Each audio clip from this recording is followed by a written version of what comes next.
आप देख रहे हैं स्टेट लाइन न्यूज और मैं हूं आपके साथ आजाद। बाबा गुलाम शाह बादशाह यूनिवर्सिटी रजौरी, जिस नाम को अदब से लिया जाता है, ये एक ऐसा इदारा है जिसने ना सिर्फ रियासत जम्मू कश्मीर में अपना नाम कमाया है, बल्कि इंटरनेशनल लेवल पे जो है इस यूनिवर्सिटी ने बेहतरीन मुकाम हासिल किया है। बाबा गुलाम शाह बादशाह यूनिवर्सिटी रजौरी की बेहतरी, बहबूदी और ट्रांसपेरेंसी, क्या मौजूदा वक्त में कामकाज यूनिवर्सिटी में चल रहा है, बच्चों का किस तरह का रुझान है, इन तमाम तर मुद्दों पे बातचीत करने के लिए हमारे साथ एक अहम शख्सियत आज मौजूद हैं। Vice chancellor Baba Ghulam Shah Badshah university Rajouri professor Akbar Masood साहब। जी सर, बहुत बहुत स्वागत है आपका स्टेट लाइन में। नाजरीन आदाब जी सर, बतौर वाइस चांसलर आपने जब से यूनिवर्सिटी की कमान संभाली है, क्या क्या नए बदलाव जो हैं वो देखने को मिले हैं? मैंने यूनिवर्सिटी को जब ज्वाइन किया, हमने ये देखा कि इस्लाम के अंदर तालीम को बहुत तवज्जो दी गई है। हिंदू मज़हब है, उसके अंदर भी तालीम को तवज्जो दी गई है। जो तालीमी मराकिज़ होते हैं उनको मंदिर से तशबीह दी गई है जी, और जो एजुकेशन दी जाती है उसको विद्यादान से तशबीह दी गई है। मैं आपको बताऊं, जैसे मंदिर मस्जिद सबके लिए खुले होते हैं, जो भी आए अपना इबादत करे और वापस चला जाए। मंदिर में भक्त आते हैं, पूजा करते हैं और जितना दान देना चाहे उतना दान देते हैं जी, कोई करोड़ों में दान देता है जी, कोई 1 रुपया भी दान देता है। हमने बिल्कुल उसी पैटर्न पे इस यूनिवर्सिटी को चलाना चाहा कि ये यूनिवर्सिटी हमारी सबके लिए खुली होनी चाहिए, चाहे वो पैसे वाला हो, चाहे वो एक गरीब इंसान। जी, ये हमारा मेन मकसद था। जी, अभी कल सुप्रीम कोर्ट का एक फैसला आया है, उस सुप्रीम कोर्ट के फैसले में भी ये कहा गया है कि जो एजुकेशनल इंस्टीट्यूशंस हैं वो मनी मिंटिंग नहीं होना चाहिए, बिजनेस नहीं होना चाहिए, वो एक खिदमत के जज्बे को लेके आगे बढ़ना चाहिए। यही चीज हमारे भी ध्यान में थी। आप ये देखिए कि तारीख गवाह है कि बहुत से ऐसे लोग जो बिल्कुल लोवेस्ट स्टेटा है वहां से आते हैं और काफी बुलंदियों पे पहुंचते हैं। अब्दुल कलाम, जो जिनके बचपन में पैरों में पहनने के लिए जूते नहीं होते थे, कपड़े भी बहुत कम होते थे, लेकिन ये है कि उन्होंने वो हिंदुस्तान के प्रेसिडेंट बन गए। ये नहीं हो सकता था अगर उनके पास एजुकेशन ना होती। एक चीज ध्यान रखने की यह है कि उन्होंने किसी बहुत ऐसे इंस्टीट्यूशन में नहीं पढ़ाई की जहां बहुत ज्यादा फीस हो या कुछ, कर ही नहीं सकते जी। ये सारी चीजें हमने ध्यान में रखी और ये सोचा कि इस यूनिवर्सिटी को भी हम उसी हिसाब से चलाएंगे। ये एक गुरुकुल की तरह हो, एक मरकज की तरह हो जहां तालीम दी जा रही हो। बच्चे जो पढ़ना चाहते हैं उनको कभी पैसे, ऐसा ना हो कि पैसे की वजह से वो तालीम नहीं ले सकते। इसी चीज पे हमारी जो नेशनल एजुकेशन पॉलिसी है उसने भी एम्फेसाइज किया है कि ये जो तालीम है ये अफोर्डेबल होना चाहिए, सबके लिए होना चाहिए। मीन्स अफोर्डेबिलिटी और सबके लिए जो है ये सारी चीजों को देख के हमने जो है पहला फैसला ये लिया कि हमने फी रिव्यू किया जी। हम मजबूर क्यों हुए? उसकी वजह यह है कि जब मैंने यहाँ पे ज्वाइन किया तो हमने एक कोशिश की कि यहाँ के जो आसपास के लोग हैं उनको बुलाया जाए, उनसे बात की जाए जी कि साहब आप चूँकि यहाँ के बाशिंदे हैं, यहाँ रहते हैं, आपकी यूनिवर्सिटी है, आप हमें बताइए कि आप क्या चाहते हैं जी। और अगर कोई ऐसी चीज़ें हैं जिसको हम दूर कर सकते हैं तो हम ज़रूर दूर करेंगे। तो एक आवाज़ में ज़्यादातर वफूद ने ये कहा कि साहब यहाँ फीस बहुत है जी। ध्यान में आया, सारे हमारे ओहदेदारान जितने भी हैं वो बैठे एक साथ और ये देखा गया कि वाकई फीस ज़्यादा थी, लेकिन यूनिवर्सिटी की भी अपनी मजबूरी थी कि जिसकी वजह से यूनिवर्सिटी को फीस ज़्यादा रखनी पड़ी थी। वसाइल ज़्यादा थे नहीं, जो हमारा ख़जाना था वो नीचे जा रहा था। तो एक ही तरीका था इस इदारे को सस्टेन कराने के लिए कि साहब फीस हमारी हो ज़्यादा हो। हमने कहा कि नहीं साहब ठीक है, ऊपर वाले पे भरोसा किया सारे लोगों, और हमें खुशी है कि हमारे जितने भी ओहदेदारान हैं सब ने एक आवाज़ में लब्बैक कहा जी कि साहब हम इसकी फ़ीस कम करते हैं जी। और हमने जो फ़ी है वो करीब 50% तक हमने फ़ीस कम कर दी जी।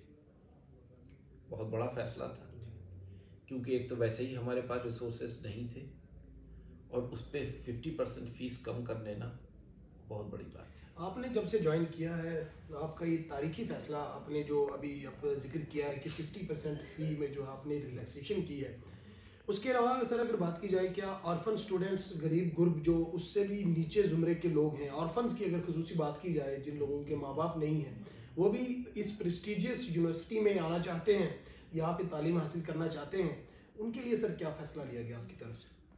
मैं इससे पहले कि आपके इस सवाल का जवाब दूं, मैं अपने पुराने उस पर आना चाहूँगा जी कि साहब वो जो फैसला हमने किया उस फैसले की वजह से हमारा जो इनरोलमेंट है वो काफ़ी बढ़ गया जी।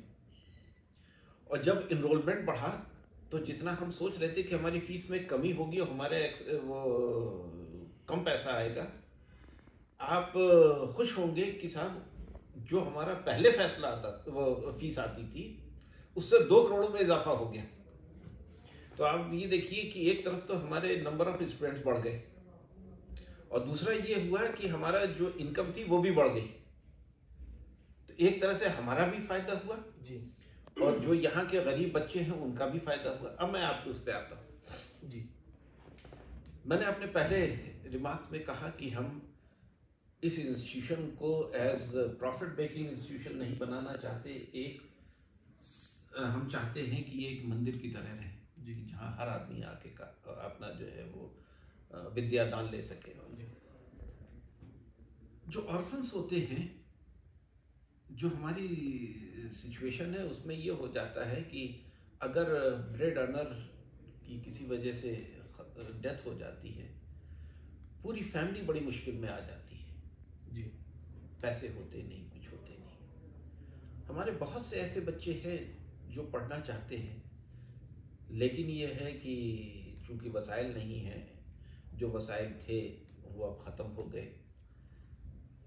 इसी चीज़ को मद्देनज़र हमने जो है एक और भी फैसला लिया कि ये जो हमारे ऑर्फन बच्चे हैं जिनके पेरेंट्स नहीं हैं, उनको हम अपनी यूनिवर्सिटी में लाएं और मुफ्त उनको पढ़ाएं जी।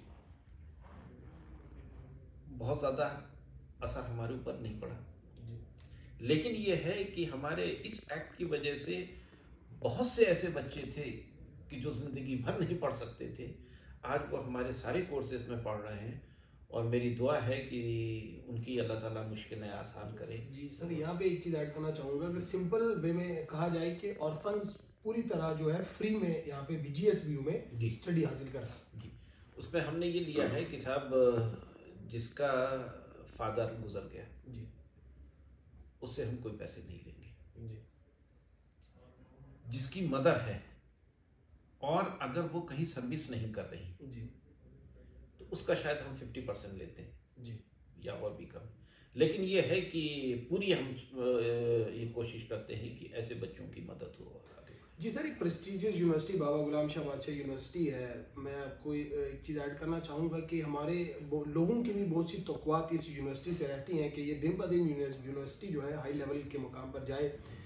सर, क्या बाहर के बच्चों, अगर रियासत जम्मू कश्मीर से हट के अगर बात की जाए, क्या इंटरनेशनल लेवल से भी या कुछ बाहर के देशों से भी बच्चे इस यूनिवर्सिटी की तरफ जो है आना चाह रहे हैं या कुछ आए हैं, इस तरह का क्या है? देखिए सर, मैं एक बार बताऊं कि ये हर यूनिवर्सिटी के लिए एक प्रेस्टीज की बात होती है कि उनको उनके कोर्सेज ऐसे हों और वहाँ माहौल ऐसा हो कि न सिर्फ हिंदुस्तान की दूसरी रियासतों से बच्चे आएँ, बल्कि बैरून मुमालिक से भी बच्चे यहाँ पर आए। जी।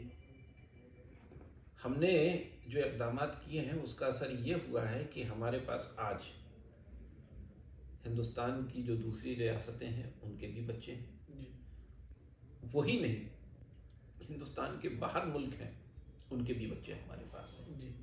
और ये इसी वजह से ये पॉसिबल हुआ है कि हमने एक अच्छा माहौल क्रिएट करने की कोशिश की है, उनके तहफ़्फ़ुज़ का पूरा ख्याल रखा है, अपने जो एकेडमिक मयार है उसको ऐसा रखा है कि इन चीज़ों से जो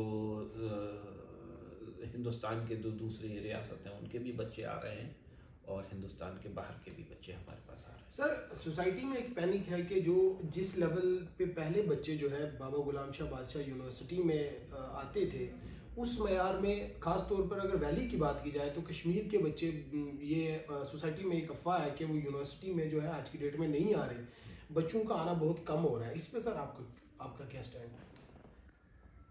इसके बहुत से रीज़न्स हो सकते हैं। जी। पहली बात तो मैं ये आपसे कहूँगा कि जितने बच्चे हैं मेरे ज्वाइन करने से पहले यूनिवर्सिटी में होते थे उसमें कोई कमी नहीं हुई है, बल्कि उससे ज़्यादा ही हो गए। कुछ कोर्सेज ऐसे थे हमारे जिसमें करीब 20-25 स्टूडेंट होते थे, आज माशाल्लाह वहाँ करीब 200 के करीब स्टूडेंट हैं। बहुत से कोर्सेज ऐसे थे जो थोड़ा सा पीछे जा रहे थे, लेकिन ये है कि उनको एक फ्लिप मिला है और वो बहुत आगे है। तो ये चीज़ मैं आपको वाज़ेह कर दूं कि आज बच्चे नहीं आ रहे, वो गलत है जी। हमारी जितनी इनटेक मेरे ज्वाइन करने से पहले होती थी, आज उससे ज़्यादा इनरोलमेंट है जी। जो आपने वैली की बात कही कि वैली के बच्चे नहीं हैं, मैं उससे इत्तेफाक नहीं करता, लेकिन हाँ ये है कि ये भी एक रीज़न हो सकता है कि पहले जहाँ पे वैली के अंदर सिर्फ एक कश्मीर यूनिवर्सिटी हुआ करती थी, अब वहाँ पे क्लस्टर यूनिवर्सिटी भी हो गई, सेंट्रल यूनिवर्सिटी भी हो गई, इस्लामिक यूनिवर्सिटी भी हो गई। तो अगर बच्चे को घर बैठे अगर मौका मिल रहा है तो वो दूसरी जगह जाना कम ही पसंद करेगा। तो वो एक रीज़न हो सकता है कि जिसकी वजह से वैली के, लेकिन ये है कि मैं इससे इत्तेफाक नहीं करता कि बच्चे नहीं आ रहे हैं। जी सर, प्लेसमेंट को लेके जो है यूनिवर्सिटी के जो तालिबे इल्म है, प्लेसमेंट सेल भी आप यूनिवर्सिटी में है सर, किस लेवल का काम प्लेसमेंट सेल की तरफ से किया जाता है? जो बच्चे फाइनल होने के बाद अलग अलग जो कंपनीज हैं, क्या उनको प्लेसमेंट मिल रही है यूनिवर्सिटी की तरफ? जो प्लेसमेंट का जहाँ तक सवाल है, मैंने अपने ज्वाइन करने के बाद इस पे बहुत काम किया और हमारे पास एक डेडिकेटेड प्लेसमेंट ऑफिसर है जो सिर्फ यही काम देखता रहता है कि हमारे बच्चे कहाँ पे एडजस्ट हो सकते हैं। हम कोशिश करते हैं कि जो कंपनीज हैं, कंपनीज को यहाँ लाएं, राजौरी में लाएं और उनका प्लेसमेंट कराएं। हमने की भी जी। और अभी एक कंपनी आई थी, लखनऊ बेस्ड है, उसने हमारे 7 बच्चों को प्लेस किया। अगर कुछ कंपनीज यहाँ नहीं आना चाहती हैं तो हम ये भी करते हैं कि अपने बच्चों को जम्मू ले जाते हैं या दिल्ली ले जाते हैं और वहाँ से उनको प्लेस कराने की कोशिश करते हैं। हमारे कुछ कोर्सेज ऐसे हैं कि जो हमारे स्टार कोर्सेज हैं, फॉर एग्जांपल हमारा नर्सिंग का है जी। अभी जो नर्सिंग का जो हमारा लेटेस्ट बैच निकला है, तो मुझे आपको ये बताते हुए ये खुशी होती है कि उसमें 100% प्लेसमेंट और वो भी गवर्नमेंट सेक्टर में। जी।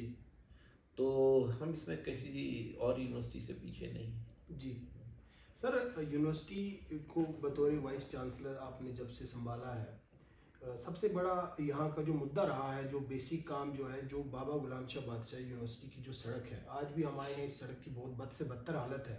आपका भी आना जाना यहाँ से रहता है, और ख़ास तौर पर देखा ये भी गया है कि हर रोज़ कहीं ना कहीं मकामी लोग हों या बच्चे हों, ये सड़कों पे उतरते हैं। बतौर वीसी सर, आपने क्या एलजी साहब से या किसी से ये मैटर टैकअप किया है?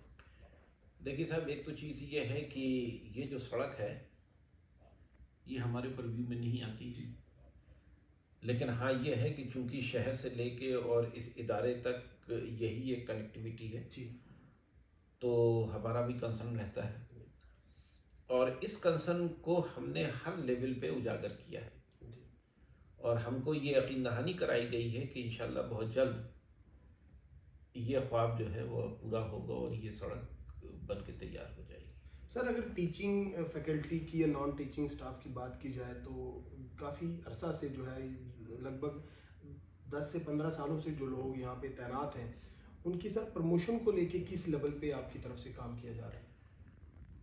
मैंने जिस दिन ज्वाइन किया है उस दिन से हमने इस प्रोसेस को स्टार्ट किया है।